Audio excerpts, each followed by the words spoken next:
Hey, I'm Chelsea Amber. I am a Christian recording artist and a worship leader. And very soon I will be helping out a friend of mine who is leading worship at a women's conference.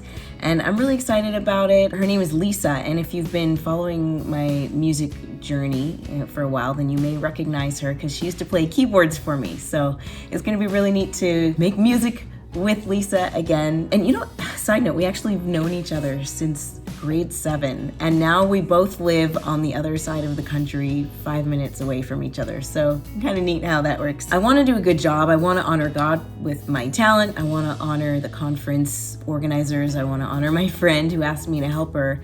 And for me, that means being prepared. But the conference is about a week and a half away. The band rehearsal is less than a week away. I've got a baby to take care of. I've got a house to take care of. I'm helping my husband with his business, and I've got personal commitments. So I need to be really intentional about making sure that I use my time wisely. There are a couple songs on the list that I just don't know. The clock is ticking, so I better get going on this. All right, let's go to the couch. Excuse the toys on the ground. Hashtag mom life. Step 1 is obviously to pray. You need to be praying all throughout this, front to back. So it's not like a one and done deal, but just prayerfully going through. But the whole thing begins and ends with prayer. And then also reading the scriptures that are associated with the event. This conference, the theme is life and breath, and it's based on Acts 17:25, which says, "He himself gives everyone life and breath and everything else." Step 2 is song selection, which is not something that I need to do for this event because as I mentioned, my friend Lisa is the one who is the main worship leader for this. But if I were selecting songs, I'll just tell you, obviously, prayer. It's all back to prayer.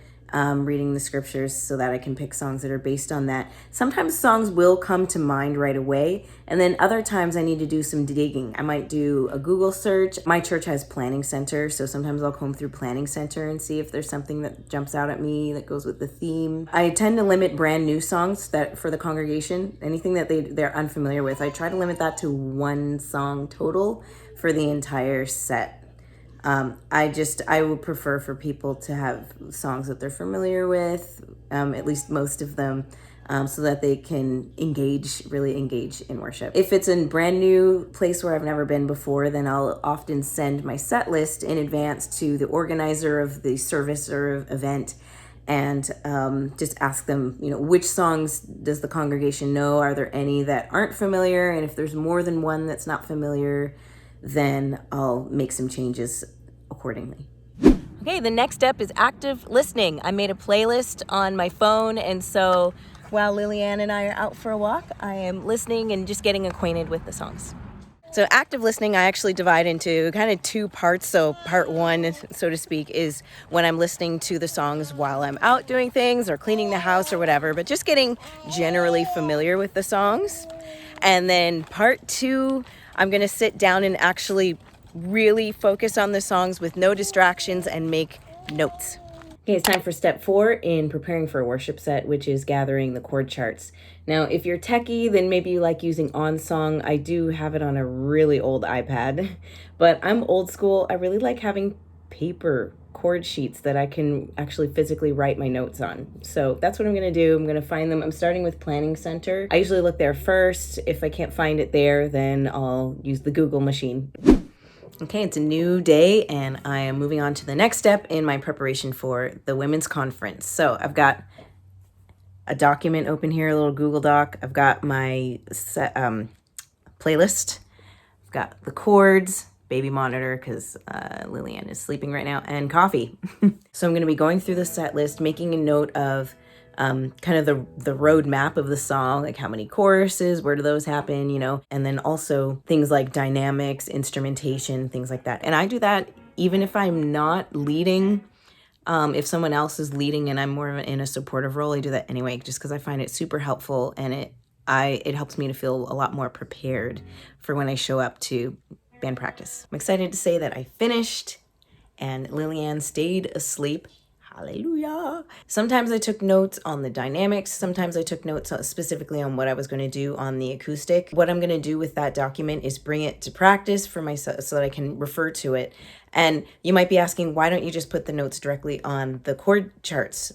And the reason for that is that sometimes I'll learn an arrangement and then I'll go to practice and there will be some changes to it for what we plan to do. And so I'd rather just kind of put the notes on the chord charts once I know exactly what we're doing. All right, we're finally running through the songs.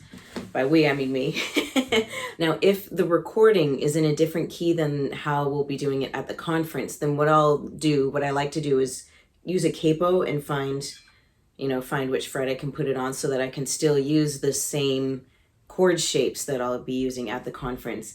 But sometimes if the capo is way up, like in the rafters, if it's a capo 10 or something, and that's not super comfortable for me.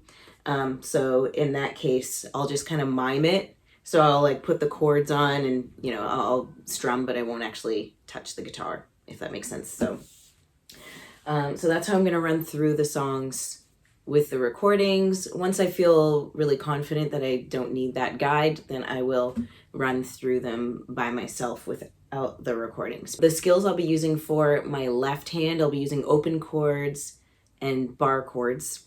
And then the skills I'll be using for my right hand, my strumming hand, I'll be using, open strumming, obviously, but then palm muting sometimes finger picking. Those are generally good skills to have if you're going to lead worship from an acoustic. You can still get by without some of those things, but give yourself extra time to run through those songs if you're still building those skills. And also, my husband and I run a website called guitarfam.com. And we've got a bunch of free resources on there that you can check out. There's a free course called Guitar Foundations. We've also got a strumming doctor course, bar chord masterclass, fingerstyle masterclass. So if those are skills that you'd like to incorporate into your worship leading from the acoustic guitar, then definitely check out those resources at guitarfam.com. I need to stop now because nap time is over, but if you're curious to know what songs I've been leading in worship lately, I did make a playlist on Spotify. So if you find Chelsea Amber, I'm not sure why I did the air quotes. You find me on Spotify and look for that playlist, you'll be able to see what songs I've been doing.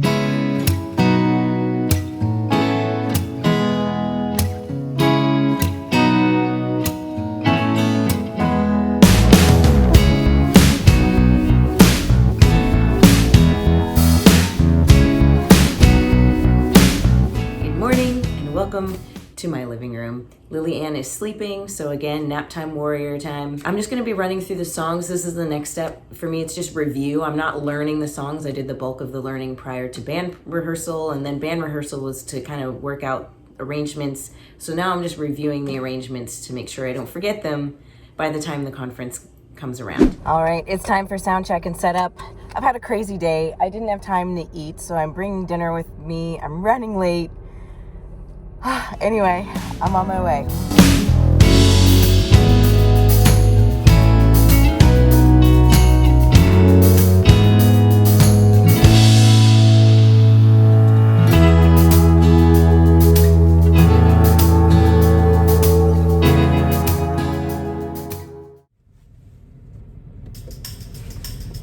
Good morning.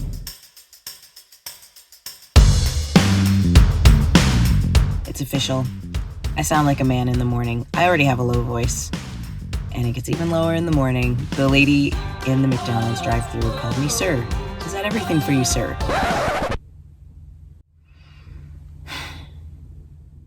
Spilled some green tea on my shirt this morning before, the conference hasn't even started yet. But happy to say it dried and no stains, so it's already a win today.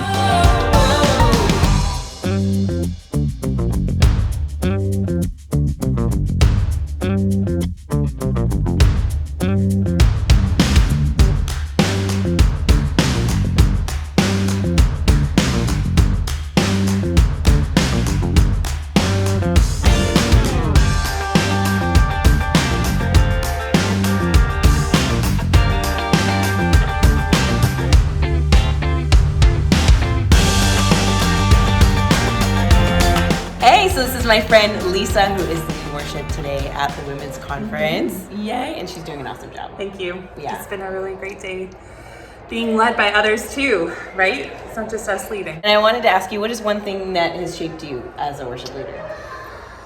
Yeah, well, I think my favorite thing to invite others into is enjoying God's presence. And so the most important thing I think in preparing for whether it's Sunday morning or an event like this is letting God lead me. Even as I like choose songs, I feel like I can put a song set list together, and then as I actually worship and let God and the Spirit just move in those places and those themes in my own heart as I worship, I get a sense for how to lead others. So I love taking that space and time just to enjoy the presence of God through the songs that I've chosen. Yeah, and I've watched you do that today. This morning, you led us into a time where there was some space to breathe. And you felt that. Yes. And it was, you could really feel the presence of God. Yeah.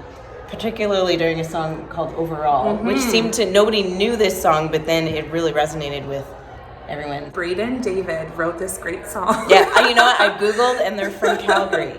They're from Calgary. So Him and this other girl named Blessing. So There you go. I'm gonna have to like get a hold of them or send them an email just to be like, It's been a great song. this song has been amazing. It has, yeah. So thank you. We did it. It was a great day. Thank you so much to Lisa and to the organizers of the conference for allowing me to join you in worship and in all the other activities that went on today. It was such a blast. And thank you for tuning in. It was great to bring you along in my day. And if you enjoyed this video, then make sure to like and subscribe. And if you're a worship leader and you have tips, then definitely leave them in the comments below. Anything that you found helpful when you're preparing for a worship set. And that's it. I will see you in the next video.